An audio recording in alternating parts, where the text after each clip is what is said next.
Greetings peoples of the world, Ray Walsh, Collaboration Counselling here with the first part of our thematic theme of, in a psychological sense, of search and resilience as such. And this represents rationalisation, what I term our true self or our conscious self-awareness when it's working in favour of a rumination imposter. And learning to use our intelligence and our intellectual capacity more and more as a focus towards our emotional intelligence. Emotional intelligence always being the answer. It's probably fair to say to any issue or even any trauma, it's fair to say, but also understanding that in trauma there has to be some sort of vulnerability or stressor anyway that can think and feel outside of control. So rumination, what is it and when and where and how does it happen? That can be different for people, but the feelings can be very similar in terms of the overwhelming, in terms of the burden, in terms of really exaggerated thoughts and feelings, which is always coming from the empowerment or sometimes disempowerment, with reason, with validity at times, or a lot of the time, from our imposter or from a stress angle, something that's happened in their life or something that they were holding on to happen previously, such as what I call, and we'll be dealing with a lot, the emotional baggage / the trapped wind.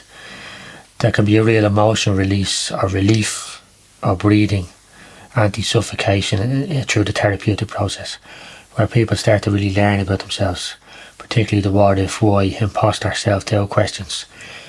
When we get an answer that can be irrational, for instance, that can actually, we can almost turn a perceived negative into a positive through learning our life story, through releasing the trapped winds, and through, in a breathing sense, becoming, who we really are, true self outside of imposter.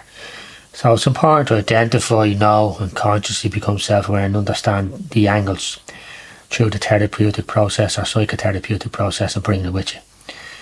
Examples of rumination running riot, which you can do, can be explained in the psychosomatic terms. Psychosomatic is your mind to body, body to mind experiences. Generally going from mind to body, where people tend to feel pain triggers or the cumulative effects of being over anxious and overwhelming, almost where it becomes that learned behaviour, too much of a learned behaviour, and it's exposing us and it's manipulating our mind.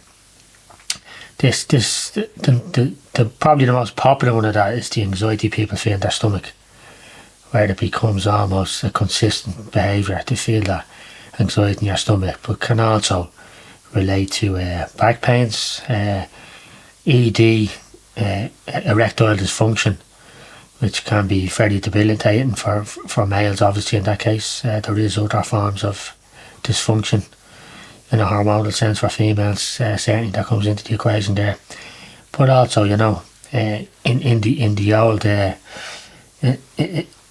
the old play, so to speak, legs, shoulders, knees and toes.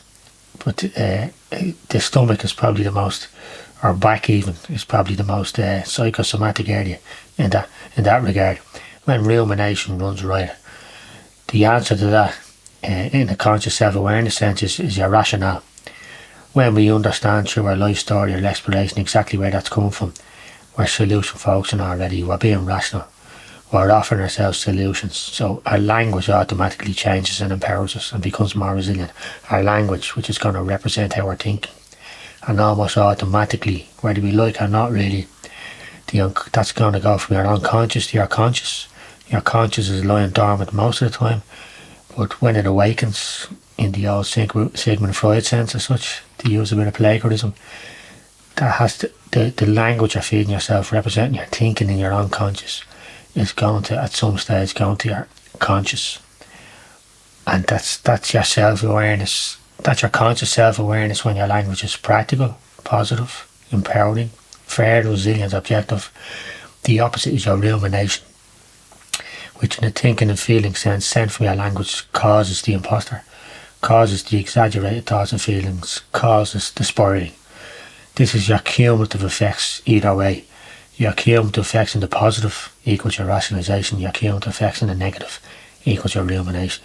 When people get a sense of this and really know what caused the rumination, this is what promotes and encourages and guides us towards rationalisation, our true selves, I call it. When we're in control of the wheels, when we're in control as much we can do as any given situation, when we're almost accepting in acknowledgement terms and validating our thoughts and feelings, where there is a vulnerability or where there is a normal vulnerability of stressor, which can come in the professional, can come in the personal, tends to be a crossover between that. When we understand how to reach the middle ground with ourselves and not focus too much on the negatives, and understand what we can control in the thoughts and feelings sense outside of what we can't, other people's actions, behaviours, or vulnerable or traumatic experience that can help in life. The more we can accept this, we can validate our thoughts and feelings, which is internal control, us in control of the wheels and controlling the cognition, so to speak. Another good way to look at this is like the car, or when we learn to ride a bike as a very young person, we hope. The more we do it, the more we practice it, the more we practice rational, the more we practice positive practical, the more we understand that it is objective and fair, the more we carry those feelings in terms of pride, being standing tall, being proud, the more we acknowledge it, the more we enable ourselves to reach the summits, the more we feel that sense of success in ourselves. This is getting better and better at riding the bike. This is getting better and better in cognition terms of dealing with the gears in the car, and it becoming more natural and positive practical. This is the terminology I use sometimes to apply to people's focus and rationale in day-to-day activities, or normal or abnormal in some ways, or very vulnerable experiences we all have in life. When we accept this, we're automatically moving towards the rational anyway. And we'll be exploring this in more detail around labelling or positive practice, positive language, manipulation of mind, using stress in our favour as a form of assertion resilience at an optimal level where we all tend to perform, and defining further in future enterprises on the video, defining further our relationship from within, how it defines all our relationships and how we think and feel about ourselves in any given moment over a number of days, number of weeks for life. And then we will explore the connections and finish to simplify the sum of the parts and understand even more how they all connect and how they connect for us from within. So have a think about, guys, as we leave today. Please feel free to leave feedback. You can contact me, which will come up in the presentation also. Have a think about the language you're sending yourself day to day, representing your thoughts and feelings as we leave today. Thank you very much for joining me, and I look forward to seeing you again.